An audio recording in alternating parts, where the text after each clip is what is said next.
क्यों सुर्खियों में है खामनेई के श्रद्धांजलि की वीडियो। खामनेई के शव को देखने पहुंची सैकड़ों की भीड़। 9 जुलाई को किया जाएगा खामनेई का अंतिम संस्कार। क्या बदल जाएगी पश्चिम एशिया की राजनीति।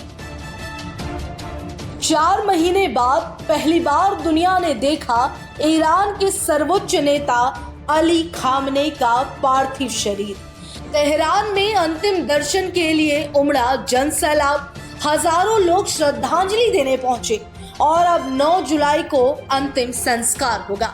लेकिन सबसे बड़ा सवाल है, आखिर 4 महीने बाद ही अंतिम विदाई क्यों, और इस अंतिम यात्रा के मायने क्या है। ईरान के पूर्व सर्वोच्च नेता अली खामनेई का पार्थिव शरीर करीब 4 महीने बाद पहली बार सार्वजनिक रूप से लोगों के अंतिम दर्शन के लिए रखा गया। तेहरान में शुरू हुए राजकीय अंतिम संस्कार कार्यक्रम में हजारों लोग श्रद्धांजलि देने पहुंचे।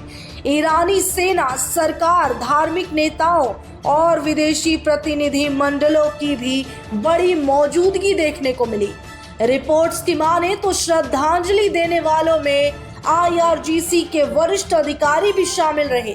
पूरे इलाके में सुरक्षा के बेहद कड़े इंतजाम किए गए। लेकिन सबसे ज्यादा चर्चा इस बात की हो रही है कि आखिर खामनेई की मौत के 4 महीने बाद अंतिम संस्कार क्यों हो रहा है।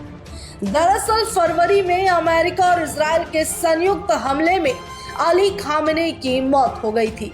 उस समय ईरान और इजराइल के बीच संघर्ष लगातार जारी था।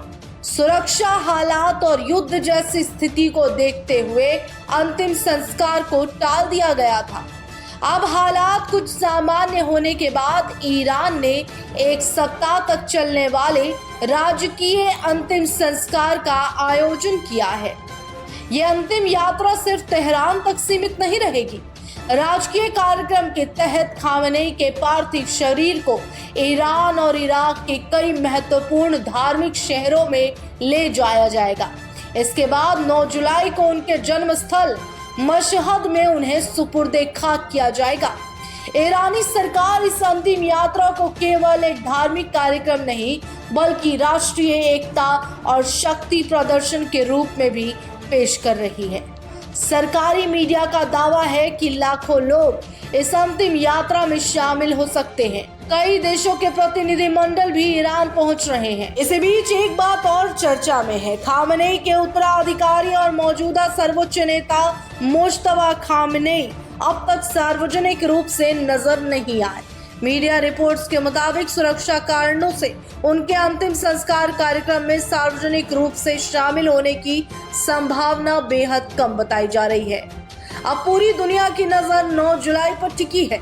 यही वो दिन होगा जब ईरान अपने सबसे लंबे समय तक सत्ता में रहे सर्वोच्च नेता को अंतिम विदाई देगा।